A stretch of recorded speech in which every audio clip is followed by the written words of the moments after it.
Ici Steve Lauzon de lozhockey.com. On a tous entendu l'expression « courir comme une poule pas de tête ». C'est exactement ce qui arrive lorsqu'une équipe n'a pas de système défensif dans sa zone, ou tout au plus la notion du positionnement de base. Aujourd'hui, j'aimerais vous présenter le positionnement en zone défensive. Une équipe qui joue bien dans sa zone, qui est bien positionnée et qui communique beaucoup est en mesure de réduire les chances de marquer de l'adversaire. Alors, comme vous pouvez remarquer sur le diagramme, j'ai divisé la zone en 4 grandes sections et chacune des zones est occupée principalement par un joueur en particulier. Comme à titre d'exemple, cette zone-ci est occupée par l'allié gauche, cette zone-ci par le défenseur gauche, défenseur droit, allié droit. Et j'ai représenté par un ovale la zone qui est normalement occupée par le joueur de centre. Bien entendu, le joueur de centre ne se limite pas à cette zone-ci, mais c'est simplement pour démontrer qu'il occupe une position de support dans chacune des zones. C'est la raison pour laquelle on dit qu'un joueur de centre doit être un joueur qui est mobile, qui est rapide et qui est capable de se déplacer d'une zone à l'autre ou d'une section à l'autre très rapidement.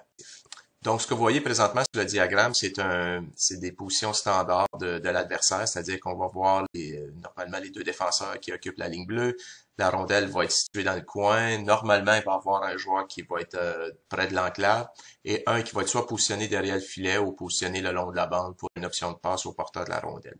C'est un système de jeu standard. Vous allez remarquer que j'ai des lignes pointillées ici.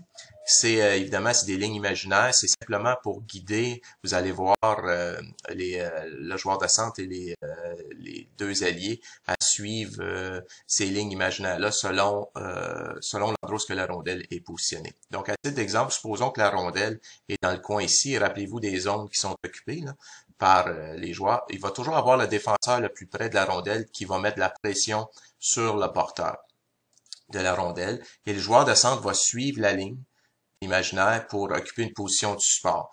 C'est-à-dire qu'il va, s'il voit que la rondelle, le défenseur il a immobilisé l'adversaire et la rondelle est libre, il peut aller la chercher pour effectuer une sortie de zone. Mais après ma barre, son rôle principal, c'est d'occuper un support qui n'est jamais de surnombre sur le défenseur. Tandis que l'allié droit, si la rondelle est ici et on suit la ligne pointillée, mais il va aller protéger la pointe. C'est-à-dire qu'il va protéger le côté rapproché, donc le défenseur qui est rapproché de la rondelle pour éviter que la rondelle soit dirigée dans sa direction. Donc, si la rondelle s'en va vers ici, l'allié droit est en position de pouvoir lui soutirer. Donc, on protège l'allié. Tandis que lui, ici, ce qu'il va aller, il va aller protéger l'enclave, qui est la zone la plus dangereuse, comme mentionné plus tôt.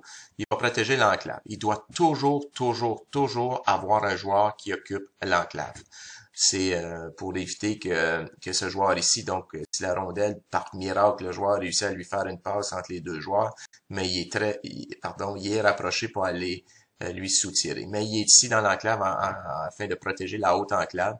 Et les chances que le défenseur ici reçoive la rondelle sont minimes. C'est une passe qui est à haut risque. Mais advenant le cas qu'elle se présente, mais il est tout prêt pour aller lui soutirer également. Tandis que le défenseur gauche, lui, va se positionner devant le filet pour occuper la basse enclave. Donc, on a des joueurs, comme vous pouvez voir ici. Les trois positions les plus importantes à occuper sur un système de jeu défensif qui doit toujours avoir, c'est celui qui protège la basse enclave, c'est celui qui protège la haute enclave et celui qui protège le côté rapproché, le défenseur rapproché. Les deux autres joueurs appliquent la pression sur le porteur de la rondelle. Donc, c'est les positions de base. Pour plus de clarté sur le diagramme, je viens d'éliminer les lignes imaginaires, donc on va simuler quelques situations de jeu. Supposons que c'est un jeu standard, j'ai évidemment déplacé lui ici juste pour le prochain exemple. Le porteur de la rondelle décide de continuer avec la rondelle derrière le filet. Si le défenseur droit a position sur lui, ça veut dire qu'il est vraiment prêt, il est en mesure de le suivre, il n'est pas débordé. C'est la responsabilité du défenseur de le suivre derrière le filet.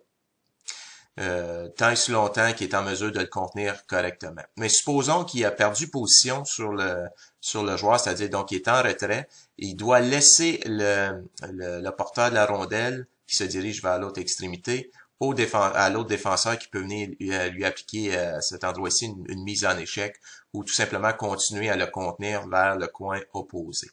Donc, supposons que c'est le cas, le défenseur ici y applique.